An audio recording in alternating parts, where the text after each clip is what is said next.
Hi guys, how are you doing? I hope you're well. And we are back with another video. Sorry, I'm out of breath. I've just walked up the stairs.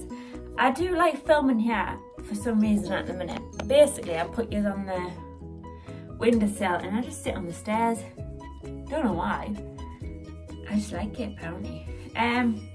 So today's video, I'm going to be doing a Q&A about my PID. Just because I realised, obviously about a year ago or so, I did a PID story and then I did a PID Q&A because obviously I had a lot of questions on the PID story. But then I realised that I still do get a lot of questions asked even now about some things. So I thought we'll sit down, we'll go through the questions that are being asked the most and we'll just have a chilled video and I'll answer the questions. I think I have answered them before, but I think it's just more for people who hasn't seen like the first video. It's just people that have seen the Q&A of it. But it won't hurt to sit and answer the questions that I've seen quite regularly. I have written them down, so I think there's about 10 questions I wrote down which get asked. What is wrong with me today, baby brain? Asked the most. So yeah, if you like this video, please like, comment and subscribe and we'll just get straight into it pretty much. So let's go. I'm going to have a drink first. I love Fanta Twist. Unreal.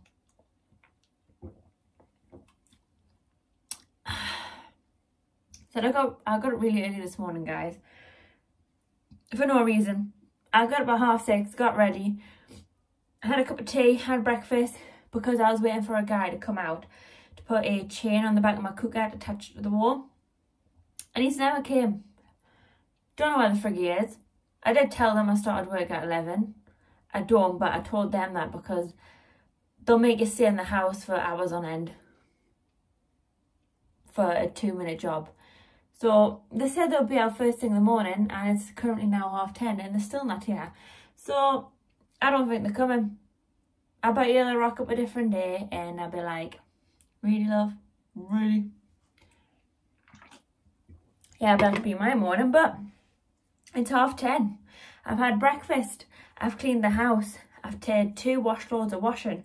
The dog's been out for a walk and now all I'm doing is making content for you guys because I've did everything because I got up so early this morning. Everything's done, so I've got so much time on my hands. Normally I get up at like 9.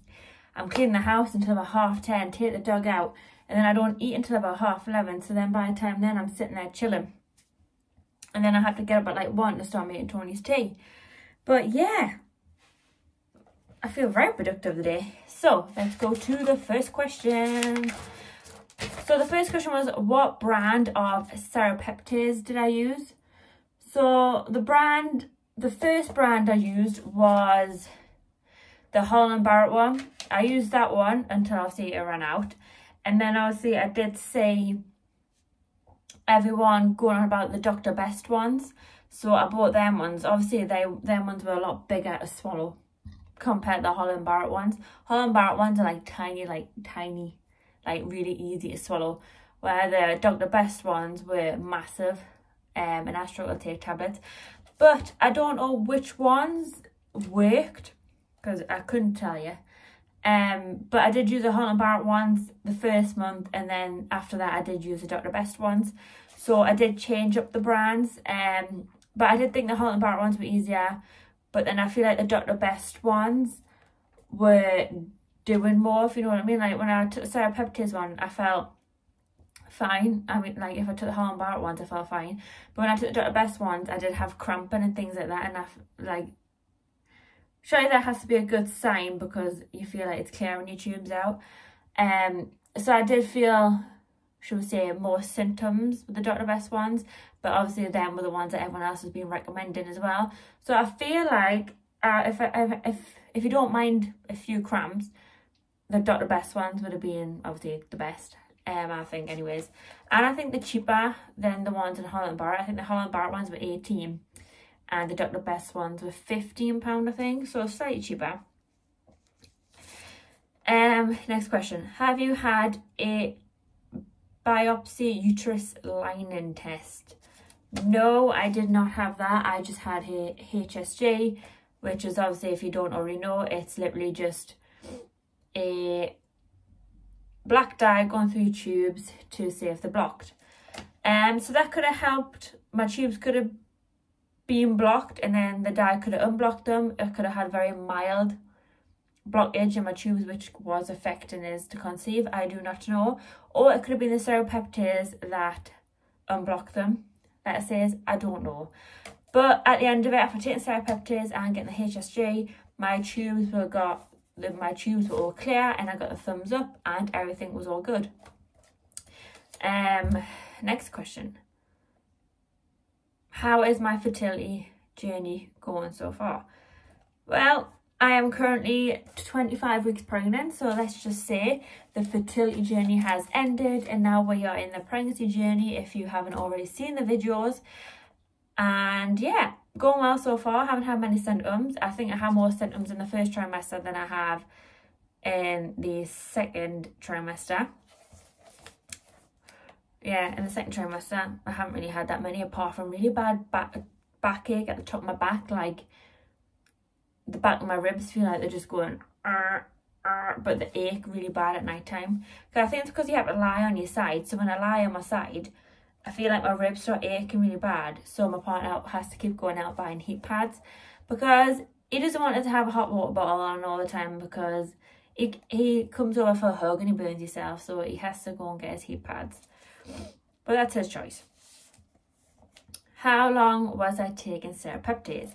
So I had 2 bottles. So obviously the bottle of Holland Barrett ones and the bottles of Dr. Best ones. And I think they're both 60-day supply. No, I think the Holland Barrett one was 60-day and I think the Dr. Best one was 90. So how long is that? 5 months I think I was on them for. And I took one every day. So I was on there for about 5 months. You know, it doesn't hurt, you know, taking a little supplement every now and then, does it? If it works, it works. Like, there's good and bad reviews about the serapeptase. And if it works for you, brilliant. If it works for me, I don't actually know if it worked for me, but let's just say when I went for my HSG test, everything was all clear. So they could have worked. I do not know. I can't put that theory to the test. I ain't a doctor. Was I getting excessive discharge? When I had PID, yeah, that's the first thing I noticed. That was the first thing that made us go to the doctors, because I had a very yellow discharge. And obviously when you read online, you know, it says that it's PID, it's a STI, or it could be thrush. It could be anything, but let's just say it's not normal. So that was my first thing, was a discharge. And then obviously I had back pain also. But then I've always had bad back pain, so I just flung the back pain like, oh, it's from work, because I've always had bad back pain. And I was bleeding here, then, everywhere. But I put that down to because I was on the Depo shot for like a year and a half, and I had that down to because my cycles were irregular, because I was on the Depo shot. So I thought it was just my cycles like trying to regular themselves, when really it was because I had PID and it causes you to bleed here and everywhere, when I thought it was just the Depo shot wearing off. Because as soon as the PID got treated, my periods were just back normal like that. They were literally back to normal, like nothing happened. So I think the PID was affecting my periods. Well, it does, doesn't it? Do I get pains now? No, I don't get pains now. I am pregnant now and it doesn't affect us at all. They did find a amniotic band when I went for my 16-week gender scan. They weren't concerned about it because it wasn't attached to the baby. Just means there was a slight rupture on my uterus lining. I don't think that has anything to do with it, but you know, these things happen. It is very rare to have one of them. But by the time I went to my 20-week scan, the amniotic band was gone. But obviously because my partner is trying to do everything safely and panicked as soon as he read what an amniotic band was, because online it says it's a rupture from compressions and things like that. So he made us leave my job straight away. And now I'm bored, living a housewife, getting used to going on maternity early, I guess, really, isn't it? What my life's got to come. Chill out before the baby comes. That's literally all I'm doing. How did I know I had PID? Like I said, it's from the discharge.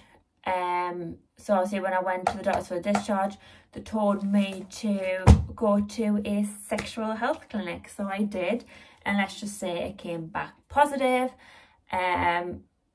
I would never thought it, because I was with the same person for 4 years and we lost our virginity with each other. So, you know, still get tested even if you've only been with one person and that person says they've only been with you, because I came out with an STI. That's why I never got tested, because we lost it with each other. And it, yeah, Charlie was sleeping around because, yeah. So that's why I never got tested, and that's why I had it for so long. So obviously I found out I had an STI, went on the antibiotics, none of the symptoms went away still. I was still quite in a lot of pain. So I went back to the doctor. She did a pelvic exam and she couldn't do it. Literally everything was swollen. I was bleeding straight away. I should put the thing in. So she was like, yeah, you've got PID. She's like, I don't even need to do any more tests. She was like, so yeah, the pelvic exam is what confirmed it. And yeah, basically I started bleeding straight away as soon as she put anything like slightly inside. It just made everything bleed. So she put us on 2 lots of antibiotics for 2 weeks and it cleared it up pretty much. So I was lucky with that. I was lucky that I didn't have to go in the hospital. But hey ho. What caused it? I've just told you what caused it. Does it hurt having sex? It did hurt. When I had PID, it did hurt when I was having sex. It felt like I was getting friction burned from the inside, is the best way to describe it. Like, you felt like you weren't lubricating yourself and it was just constantly friction burning. When really you were lubricated, it was just because everything was that swollen inside, it was literally just friction burning. That's the best way to describe it. It was like a friction burn inside. Did it make my pregnancy... Has it made my pregnancy worse? No, I don't think so. Like I said, I haven't had any major bad symptoms at all at the minute, touch wood. Only thing I've had is literally the first trimester was I had very vivid dreams. This is a different story time. I'm going to do a story time on how I found out I was pregnant and what made us come across to take pregnancy tests. But I'm going to do that in a story time, I think. But yeah, no, I don't think it has at all. Like, I don't have much cramping. I don't have anything unusual at all, apart from obviously that amniotic band, which is very rare. We don't know what caused it, but it's gone now, so which is all good. Hey ho. But yeah. And I think that's everything I have covered. There was a couple more questions on me comments section, but I just answered the ones that were obviously mostly getting said. Can't get my words out these days. Proper baby brain. But yeah, any more questions, leave them down below. Any video suggestions as well, like pregnancy related or anything like that, let us know. Yeah, so if you like this video, please like, comment and subscribe, and I will see you next time. Bye.